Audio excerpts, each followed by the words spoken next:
Alors le vitiligo, vous savez, ce n'est pas juste une question d'apparence, de peau, c'est une condition qui a un impact vraiment profond sur la vie de millions de personnes.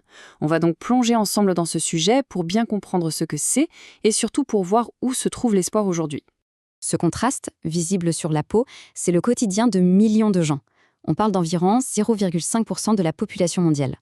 Pour toutes ces personnes, ce n'est pas une exception, c'est leur norme de tous les jours. C'est exactement la question qu'on va creuser. On va s'intéresser à ce qui se passe sous la peau, bien sûr, mais aussi à l'impact humain, qui est souvent très sous-estimé.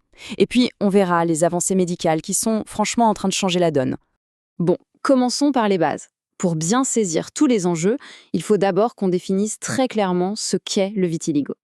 Ok, le point le plus important à retenir, c'est que le vitiligo est une maladie auto-immune. En gros, ça veut dire que le système immunitaire se dérègle et se met à attaquer ses propres cellules, les fameux mélanocytes, qui sont les petites usines qui fabriquent la couleur de notre peau. Et je le répète, c'est absolument, et je dis bien absolument, pas contagieux. Ce chiffre, 0,5%, il peut sembler petit comme ça, mais rapporté à la population mondiale, ça représente des millions et des millions de personnes, de toutes origines, de tout genre. C'est un rappel important. Personne n'est seul face à cette maladie. Profitons-en pour tordre le cou à quelques idées reçues qui ont la vie dure. Non, le vitiligo, ça ne s'attrape pas. Non, ce n'est pas dangereux pour la santé physique. Et surtout, le réduire à un simple problème cosmétique, c'est passer complètement à côté de la charge psychologique qui peut être immense. Et ça nous amène justement à cet aspect, qui est peut-être le plus important et pourtant le plus invisible. Comment les personnes atteintes le vivent au quotidien. Cette citation, elle résume parfaitement le cœur du problème. Imaginez, quand les taches sont sur le visage ou les mains, le regard des autres peut devenir un véritable poids, jour après jour. Ce qu'il y a de frappant ici, c'est qu'on met des chiffres sur une souffrance bien réelle. La stigmatisation sociale, ça entraîne quasi systématiquement une baisse de l'estime de soi. Et parfois, ça peut même mener à la dépression. L'impact n'est pas juste dans la tête, il est concret et mesurable. D'accord, mais alors concrètement, qu'est-ce qui se passe à l'intérieur du corps pour en arriver là ? Allons voir d'un peu plus près la mécanique biologique. En fait, on peut voir ça comme un scénario en 3 actes. Acte 1, il y a un terrain génétique, une prédisposition.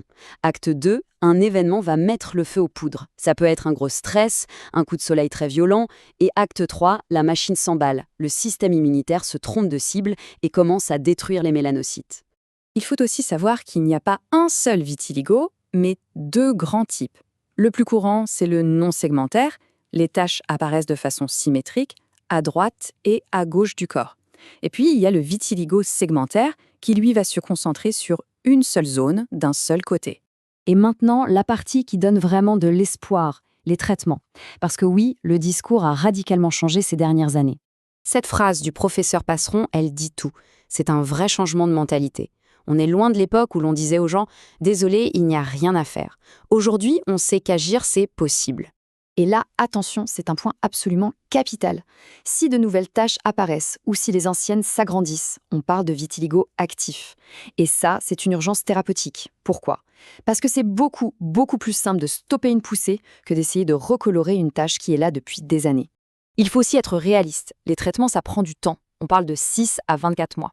Et l'efficacité, elle n'est pas la même partout. Le visage, par exemple, répond très bien. On atteint souvent 70 à 80% de repigmentation.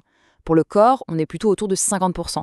Par contre, c'est vrai, les mains et les pieds restent les zones les plus difficiles à traiter. Aujourd'hui, on a une vraie boîte à outils. La pierre angulaire, c'est la photothérapie UVB qui va en quelque sorte réveiller les mélanocytes. On la combine quasiment toujours avec des crèmes qui, elles, vont calmer la réaction immunitaire directement sur la peau. Et pour les taches qui ne bougent plus depuis longtemps, la greffe de mélanocytes peut donner des résultats spectaculaires. Mais au-delà des traitements purs et durs, il y a aussi la vie de tous les jours. Et bien sûr, les perspectives d'avenir. Alors voyons ce qui se profile à l'horizon.